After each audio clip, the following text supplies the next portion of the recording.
Scylla was a woman from the waist up. From the bottom down, she was a many-headed monster. She had 6 heads on long, snake-like necks and 12 feet. Each head had several rows of sharp fangs.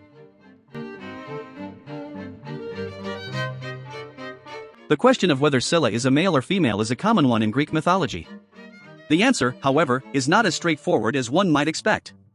In some versions of the myth, Scylla is depicted as a female, while in others, she is portrayed as a male. This has led to much confusion and debate among scholars and enthusiasts of Greek mythology.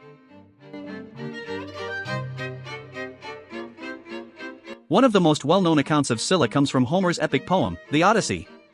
In this version of the myth, Scylla is described as a female monster who preys on sailors as they pass through the strait between Italy and Sicily.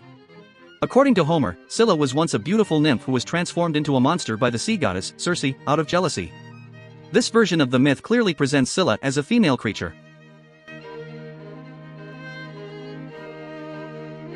However, in other ancient sources, Scylla is depicted as a male monster.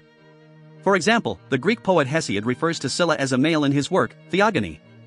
Similarly, the Roman poet Ovid also portrays Scylla as a male in his poem, Metamorphoses. These conflicting accounts have led to much confusion and debate over the true gender of Scylla. One possible explanation for the discrepancies in Scylla's gender lies in the nature of Greek mythology itself.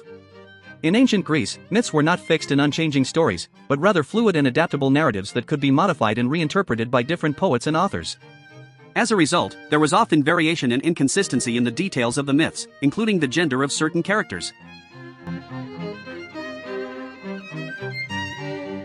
Another factor that may have contributed to the confusion over Scylla's gender is the complex nature of the creature itself.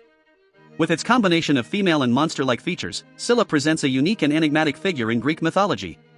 The hybrid nature of Scylla's physical form may have made it difficult for ancient storytellers to categorize the creature as definitively male or female, leading to different interpretations and depictions of the character. In modern interpretations of the myth, Scylla is often portrayed as a female, in line with the version of the myth presented in Homer's Odyssey.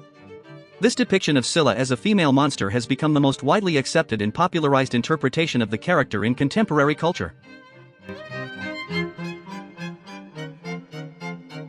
In conclusion, the question of whether Scylla is a male or female is a complex and contentious issue in Greek mythology. While some ancient sources depict Scylla as a female, others present the creature as a male. The fluid and adaptable nature of Greek myths, as well as the unique and enigmatic physical form of Scylla, have contributed to the confusion and debate surrounding the true gender of this iconic figure from Greek mythology. Ultimately, the gender of Scylla remains a subject of interpretation and speculation, with no definitive answer to this age-old question.